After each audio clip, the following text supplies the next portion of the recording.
Boa noite, irmãos, a graça e a paz do nosso Senhor e Salvador Jesus Cristo. Cá estamos novamente, né? A gente continua desenvolvendo aquele tema, como viver acima da mediocridade, baseado no livro de Charles Swindoll, cujo livro tem o mesmo tema. Hoje nós vamos falar de como tornar-se um modelo de generosidade jubilosa. Mas como sempre nós fazemos, eu vou orar por esse momento, orar por você, para que Deus possa falar ao seu coração, a você, meu irmão, a você, meu amigo ouvinte, que Deus de verdade possa falar no mais profundo do seu coração. Se você quiser, se você puder, fechar os olhos agora, nós vamos falar um pouco com Deus. Senhor, nós mais uma vez estamos diante da sua presença em oração e nós fazemos isso no nome de Jesus. Perdoa os nossos pecados, Pai. Tem misericórdia de nós. Nós queremos te agradecer, Deus, pelo dom da vida, pela salvação em Cristo Jesus, por essa oportunidade de compartilhar da tua palavra com esse meu irmão, com essa minha irmã, com esse amigo, com essa amiga, Senhor.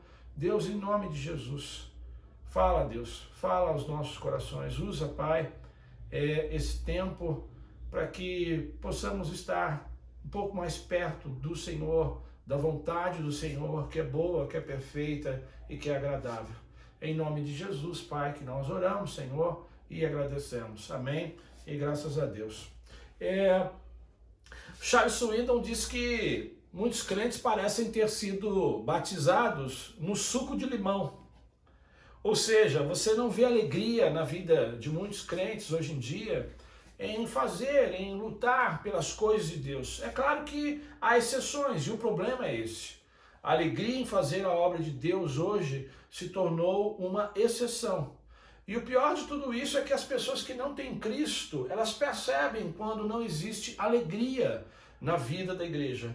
Quando não existe alegria em servir com o seu tempo, com seus talentos, em contribuir financeiramente. Gálatas capítulo 5, versículos 22 a 23, fala do fruto do Espírito. Paulo diz assim: mas o fruto do Espírito é amor, alegria, paz, paciência, amabilidade, bondade, fidelidade, mansidão e domínio próprio.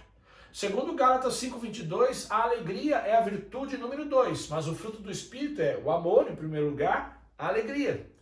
Em nossa cultura, a gente tem por hábito apenas valorizar o primeiro lugar. Mas o primeiro lugar também é muito importante. Ou melhor, o segundo lugar também é muito importante. O segundo lugar confere a medalha de prata. Onde estão as águias detentoras da medalha de prata, da alegria na igreja hoje em dia? Onde estão essas águias? Querido, você sabia que espiritualidade sadia e alegria andam juntos? Uma pessoa espiritualmente saudável, ao mesmo tempo ela é alegre. Eu gostaria que você ouvisse alguns versículos do sábio. Salomão, Provérbios capítulo 15, versículo de número 13. A alegria do coração transparece no rosto, mas o coração angustiado oprime o espírito. Provérbios 15, 15. Todos os dias do oprimido são infelizes, mas o coração bem disposto está sempre em festa. Provérbios 17, 22. O coração bem disposto é remédio eficiente, mas o espírito oprimido resseca os ossos. As águias que levantam um voo sublime, que vão em busca da excelência, elas estão sempre determinadas a viver acima da mediocridade. Portanto, elas precisam se lembrar do valor da alegria. Eu sei que há casos de tristeza, mas o problema é que tem gente que tem um rosto sombrio o tempo todo. Irmãos, meu amigo, minha amiga, nós precisamos estar alertas contra a falta de alegria. Porque quando há falta de alegria, é nesse momento que o inimigo, muitas vezes, ele vai penetrar nas nossas vidas e nos roubar uma das possessões mais preciosas da vida. E a falta da alegria, ela torna-se um inimigo especialmente evidente na vida de muitos, quando surge, por exemplo, a questão da contribuição na igreja. Eu quero falar um pouco da alegria em contribuir financeiramente para a obra do Senhor. Nós sabemos que Deus ele se agrada quando as pessoas vêm até o gasofilácio com alegria. O contrário também é verdade. Deus, ele não se agrada quando as pessoas vêm ao gasofilácio com tristeza. Deus fica muito feliz quando ele percebe a alegria e a generosidade diante do gasofilácio, diante da conta bancária da igreja, ou seja, quando nós dedicamos a ele de maneira espontânea, de maneira alegre, dízimos e ofertas. Você sabia que a Bíblia associa um coração feliz à mão liberal? Queridos, duas das cartas do Novo Testamento foram escritas para a igreja de Corinto. E ambas essas cartas foram escritas pelo apóstolo Paulo. Paulo foi o fundador daquela igreja. Uma igreja com um tremendo potencial, numerosos dons espirituais, excelentes professores. Aquela igreja tinha dinheiro, tinha influência. Uma igreja que certamente muitos de nós gostaríamos de participar. É claro que haviam problemas, afinal nós estamos falando de igreja. E o problema é que a carnalidade havia tomado conta da vida de muitos irmãos daquela igreja. Muitos irmãos haviam feito promessas, tinham assumido o compromisso, por exemplo, de ajudar financeiramente a igreja de Jerusalém. E simplesmente se esqueceram. Então Paulo resolve escrever-lhes a segunda carta, para que eles pudessem trabalhar o levantamento de fundos para a igreja de Jerusalém. Ocorre que na época os macedônios, eles estavam com dificuldades, mas eles contribuíram de maneira generosa para a igreja de Jerusalém. Os coríntios também tinham prometido ajudar a igreja de Jerusalém, mas quando chega ao apóstolo Paulo que os coríntios tinham desistido do projeto, o apóstolo então decide escrever-lhes, como eu disse, a segunda carta. Olha o que Paulo diz, 2 Coríntios capítulo 9, versículos de 1 a 3. Eu não tenho necessidade de escrever-lhes a respeito dessa assistência aos santos. Eu reconheço a sua disposição em ajudar. E eu já mostrei aos macedônios o orgulho que eu tenho de vocês, dizendo-lhes que desde o ano passado vocês da Acaia estavam prontos a contribuir. E a dedicação de vocês motivou a muitos. Contudo, estou enviando os irmãos para que o orgulho que temos de vocês a esse respeito não seja em vão, mas que vocês estejam preparados, como eu disse que estariam. Em outras palavras, Paulo está dizendo que se ele enviasse crentes da Macedônia para buscar uma oferta desprezível que Corinto levantou, ele ficaria escandalizado. Por quê? Porque a disposição que o povo da igreja de Corinto havia demonstrado no passado foi tanta. Essa notícia se espalhou de uma maneira tal que as igrejas da Macedônia, quando ficaram sabendo que Corinto estava se preparando para contribuir com a igreja de Jerusalém, as igrejas da Macedônia, que não tinham tanta condição como a igreja de Corinto, contribuíram acima da sua capacidade. 2 Coríntios 9:6, Paulo continua. Lembrem-se, ou seja, eles já tinham conversado a respeito. Lembrem-se, aquele que semeia pouco também colherá pouco, e aquele que semeia com fartura também colherá fartamente. Ou seja, Paulo está dizendo, olha, quando eu estive aí com vocês, eu ensinei essas coisas para vocês. Eu ensinei para vocês que se vocês plantarem só um pouquinho de semente, vocês vão colher um resultado magro. Mas se vocês plantarem muita semente, vocês terão uma colheita farta. Pergunta, que sementeira, meus irmãos, vocês preferem? Você que está me ouvindo, que sementeira você prefere? Você prefere uma sementeira que vai produzir um resultado magro ou uma sementeira que vai produzir uma colheita farta? O que você tem preferido na sua vida? Paulo prossegue, 2 Coríntios 9:7. Cada um dê conforme determinou em seu coração, não com pesar ou por obrigação, pois Deus ama quem dá com alegria.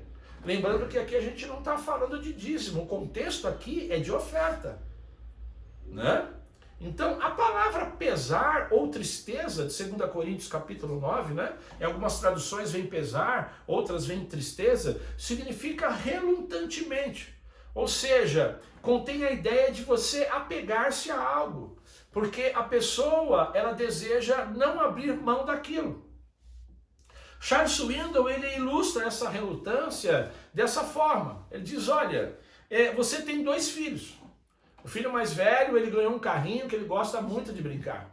Aliás, ele já brincou tanto com aquele carrinho, que aquele carrinho está todo riscado. As rodinhas estão saindo, estão do seu lugar e etc. E então o filho mais novo chega e pega aquele carrinho para brincar. Mas o brinquedo, ele é logo arrebatado pela fera, pelo filho mais velho, que berra, esse carrinho é meu. Ou seja, ele não deseja compartilhar algo que considera importante. E aí então, quando a mãe ou o pai exige que o filho mais velho deixe o irmão mais novo brincar com o carrinho, o filho mais velho atende com tristeza ou relutantemente. Então a relutância em dar algo se aplica pelo fato desse algo representar muita coisa. Queridos, quando não há alegria, mas nós somos obrigados a fazer algo, nós fazemos relutantemente, contrafeitos, porque aquilo representa muito para nós. A palavra diz que Deus ama quem dá com alegria. E por que ele ama quem dá com alegria? Porque o doador alegre dá generosamente. Ele não está apegado ao dinheiro. Quando a pessoa está envolvida pela alegria, meus irmãos, o coração dessa pessoa é grande. Mas eu não vou me limitar a esse pensamento apenas. Eu não quero falar apenas de dinheiro. Eu quero também refletir sobre a alegria de contribuir com o nosso tempo e com os nossos talentos para o Senhor. E eu quero meditar com vocês a respeito de alguns exemplos que são dignos de serem lembrados, exemplos que constam lá no Antigo Testamento. Se você puder, abra sua Bíblia no livro de Êxodo, capítulo 25. A gente vai ler alguns versículos juntos. Êxodo capítulo 25, versículos de 1 a 7. Olha o que diz a palavra. Disse o Senhor a Moisés, diga aos israelitas que me tragam uma oferta. Receba de todo aquele cujo coração a compelir a dar. Presta atenção, cujo coração a compelir a dar. Estas são as ofertas que deverá receber deles: ouro, prata, bronze, fios de tecido azul, roxo e vermelho, linho fino, pelos de cabra, peles de carneiro tingido de vermelho, couro, madeira de acácia, azeite para iluminação, especiarias para o óleo da unção e para o incenso aromático, pedras de ônix e outras pedras preciosas para serem encravadas no colete sacerdotal e no peitoral.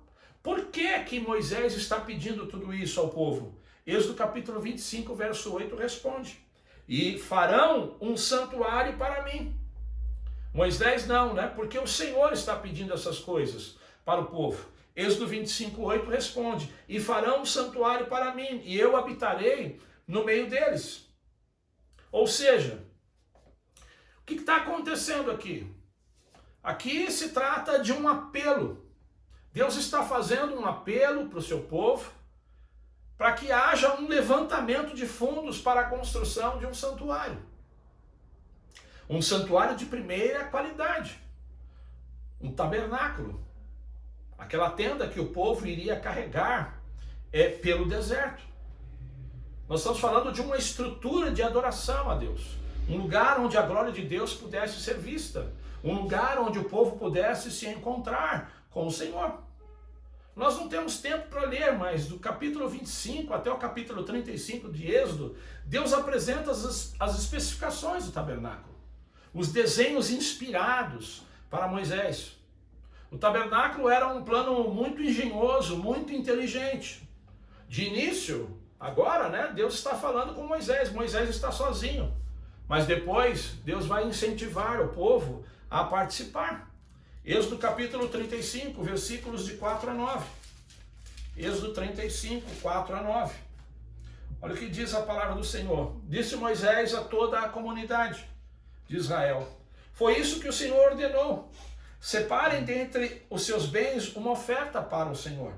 Todo aquele que de coração estiver disposto trará como oferta ao Senhor ouro, prata e bronze, fios de tecido azul, roxo e vermelho, linho fino e pelos de cabra, peles de carneiro tingidas de vermelho e couro, madeira de acácia, óleo para a iluminação, especiarias para o óleo da unção e para o incenso aromático, pedras de ônix e outras pedras preciosas para serem cravadas no colete sacerdotal e no peitoral. Então, em essência, o que Moisés está dizendo? Olha, nós não queremos que alguém contribua relutantemente.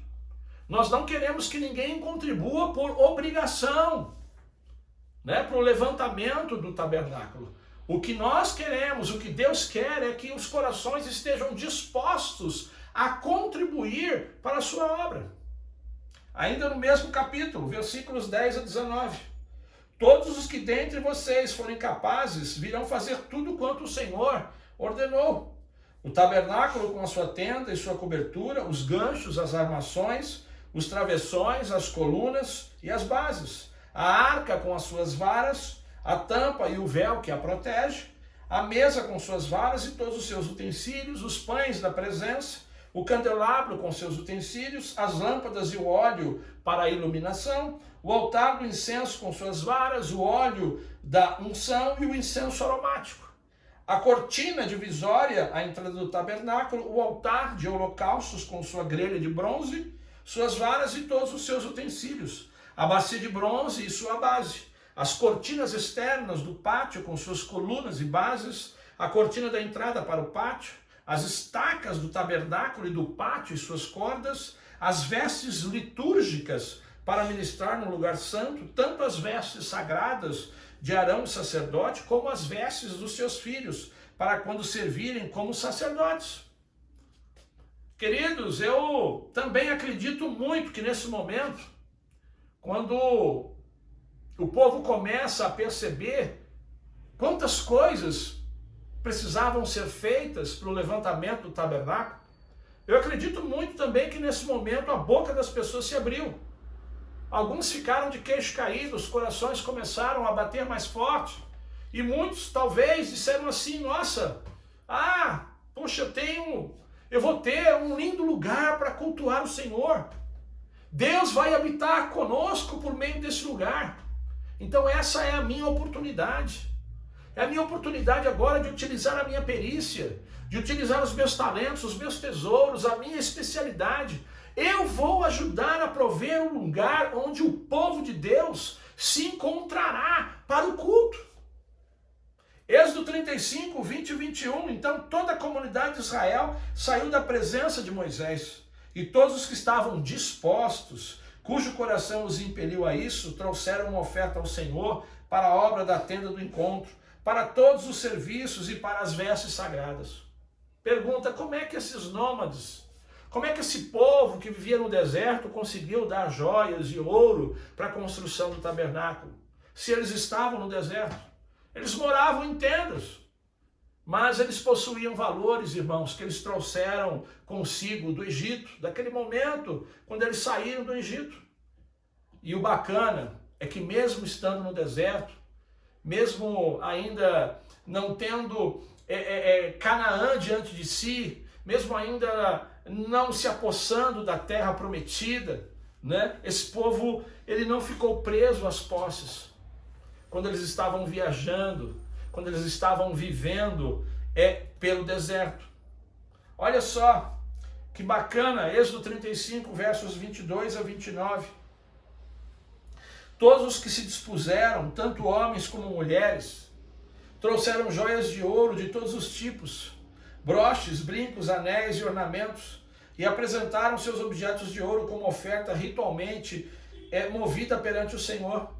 Todos os que possuíam fios de tecido azul, roxo e vermelho, ou linho fino, ou pelos de cabra, peles de carneiro, tingidas de vermelho, ou couro, trouxeram-nos.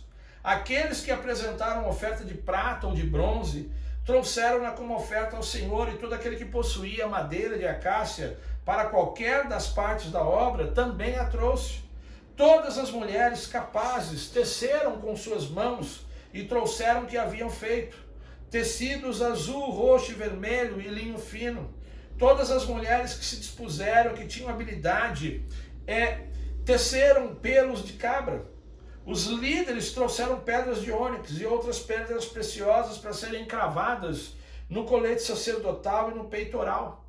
Trouxeram também especiarias e azeite de oliva para a iluminação, para o óleo da unção e para o incenso aromático. Todos os israelitas que se dispuseram, tanto homens como mulheres, trouxeram ao Senhor ofertas voluntárias para toda a obra que o Senhor, por meio de Moisés, ordenou-lhes que fizessem. Nossa, que bacana! Que cena maravilhosa! Centenas de milhares de pessoas chegando com suas ofertas, trazendo as suas ofertas para o Senhor em pleno deserto. Homens habilidosos se apresentando com serras, com martelos.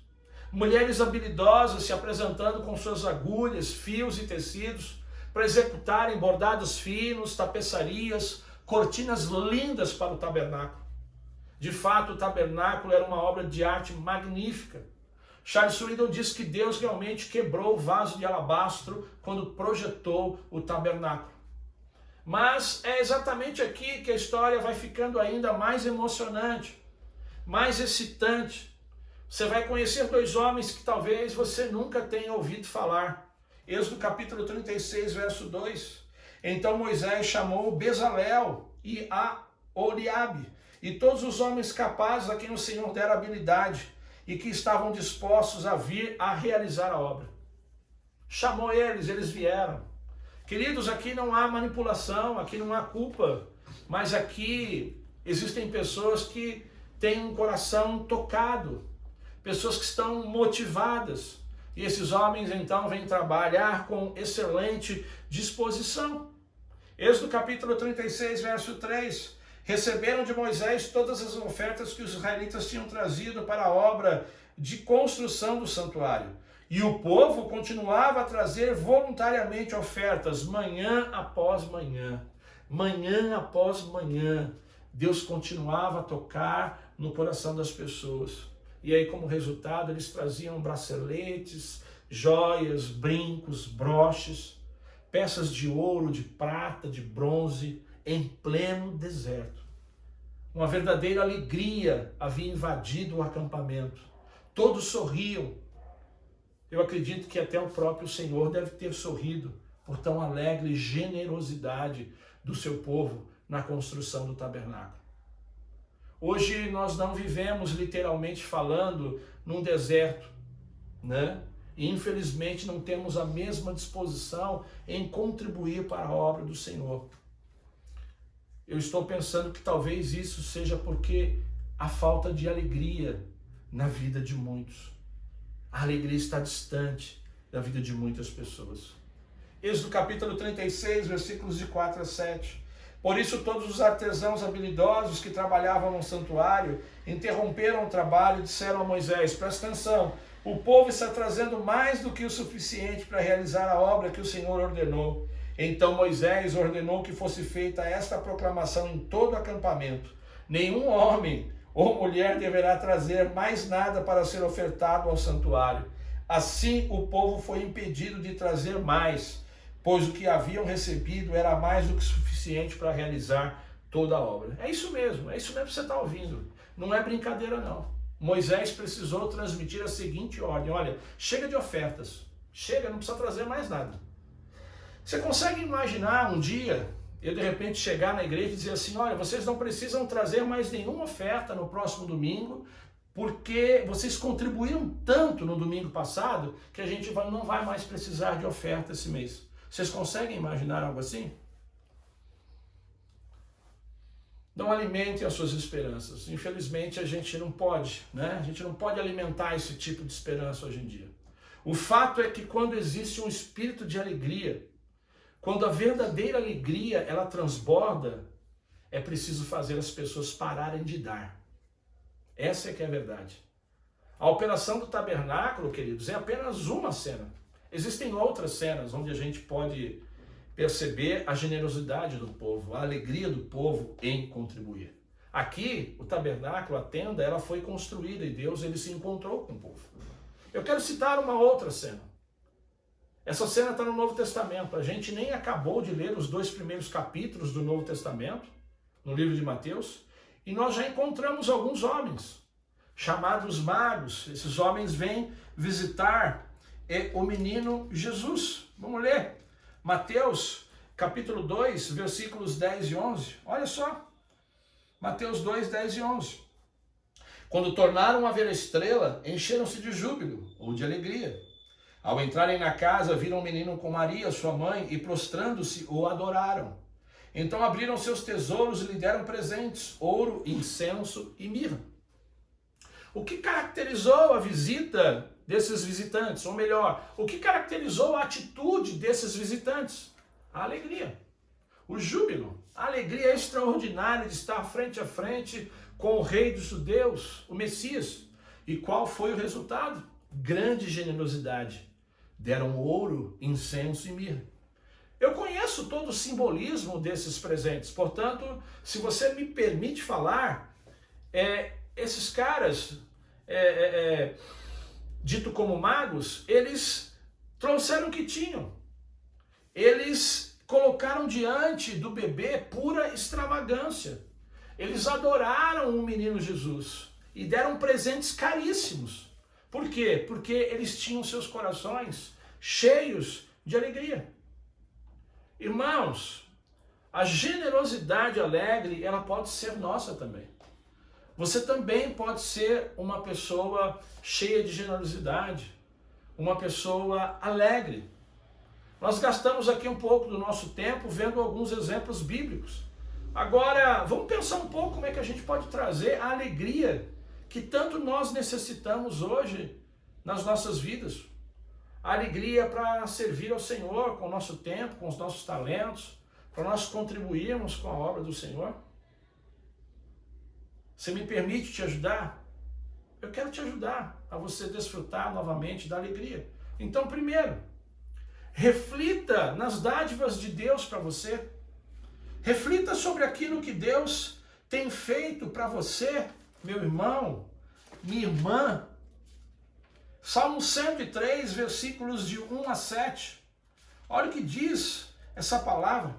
Salmo 103, de 1 a 7. Bendiga o Senhor a minha alma, bendiga o Senhor todo o meu ser. Bendiga o Senhor a minha alma, não esqueça nenhuma de suas bênçãos.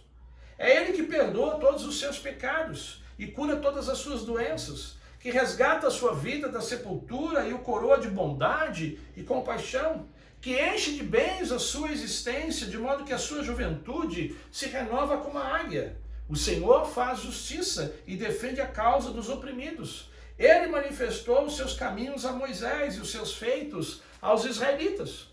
O salmista aqui no Salmo 103, ele relaciona vários benefícios, a fim de ativar o seu pensamento, a fim de fazer você lembrar de algumas coisas. Não esqueça nenhuma das bênçãos que Deus tem derramado sobre a sua vida. Quando nós refletimos acerca das bênçãos de Deus, bênçãos que Deus entrega a nós, né, é bom a gente ser bastante específico. Então, você tem olhos sadios? Isso é uma bênção de Deus para você. Você tem uma mente sadia? Isso é uma bênção de Deus para você. Você tem habilidades, meu irmão, que te permitem trabalhar, negociar? Isso é uma bênção de Deus para você. Você recebeu educação? Você sabe vender? Você sabe conversar, projetar? Você tem família, roupa suficiente, cama quentinha, casa, carro? Isso tudo é bênçãos de Deus para você. Pensa nisso e a sua alegria vai aumentar um pouco. Segundo, lembre-se das promessas de Deus com respeito à generosidade. Meus irmãos, Deus prometeu que se nós semearmos com abundância, nós colheremos em abundância. Querido, se você der em abundância, se você trabalhar, se você agir com generosidade acerca do tabernáculo chamado Jardim Célia, se nós trabalharmos juntos aqui para o crescimento dessa igreja, se nós edificarmos os muros junto, como o povo fez na época de Neemias, colheremos abundantemente. Meu irmão, o projeto de Deus não é algo para ser esquecido. O projeto de Deus não é algo para ser abandonado, feito na última hora, por pressão, vírgula, etc. O projeto de Deus é algo para a gente contribuir de maneira abundante. Eu estou nessa igreja como pastor há mais de 15 anos já. E eu jamais conheci alguém que se deu mal porque foi generoso demais com Deus aqui. Eu jamais. Terceiro, Examine o seu coração. Examine o seu coração. Não é para examinar o coração da pessoa que está ao lado de você agora. Não é para examinar suas contas também. Não é para examinar o seu vizinho. Examine o seu coração. Algumas perguntas que você pode fazer a si mesmo. Você acredita realmente que existem necessidades na igreja do Senhor? Se sim, o que você está disposto a fazer? Você anda reagindo porque o pastor Júlio está te pressionando? Ou porque você realmente tem interesse nas coisas de Deus? Seu dízimo, ele é a expressão adequada dos seus rendimentos? Ou seu dízimo é um mero ato de última hora? Algo não planejado, feito para que você se livre dessa coisa? É a alegria que está te motivando? Você é uma pessoa genuinamente maravilhada com o que Deus tem feito na sua vida e o que Ele tem feito com a sua contribuição na vida de outras pessoas? Sua vida, meu irmão, minha irmã, se caracteriza pela generosidade? Quarto, glorifique a Deus, meu querido. Glorifique a Deus, minha irmã, sendo generoso, sendo generosa. E aqui eu quero, colocar um pouquinho de medo em você.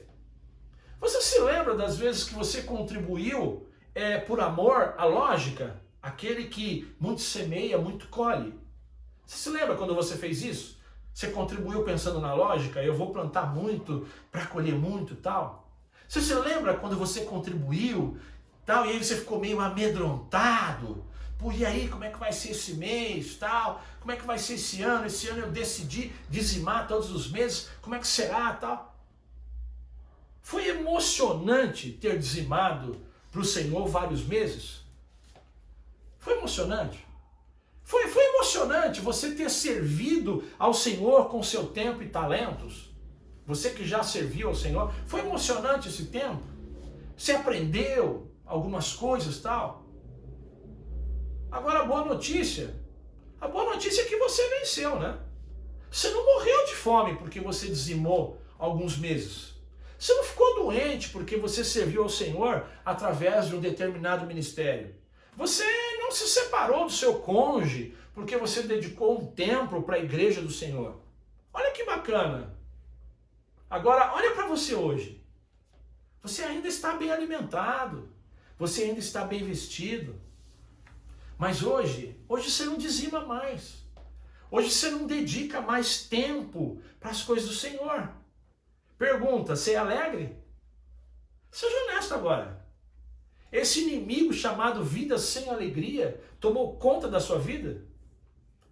Meu irmão, minha irmã, se isso aconteceu, eu posso garantir. Aconteceu porque você se tornou uma pessoa menos generosa. E eu quero aqui concluir. Que tal se livrar desse egoísmo destituído de alegria? Que tal você começar a cultivar generosidade extrema para o Senhor? Que tal você voltar a dizimar? Que tal, meu irmão, minha irmã, você procurar o pastor da sua igreja dizendo para ele assim, olha, eu estou pronto, eu estou pronta, conta comigo, eu quero ajudar. Eu quero colocar à disposição do Senhor o meu tempo e os meus talentos. Sabe do que eu estou falando? Eu estou falando de você se tornar uma espécie rara de águia, uma águia alegre. Mas para isso, você precisa ter um espírito feroz de luta. Que Deus te abençoe. Que a graça do Deus Pai, o amor do Deus Filho e as doces consolações do Espírito Santo de Deus estejam com todos nós desde agora e para todos sempre. Amém e graças a Deus.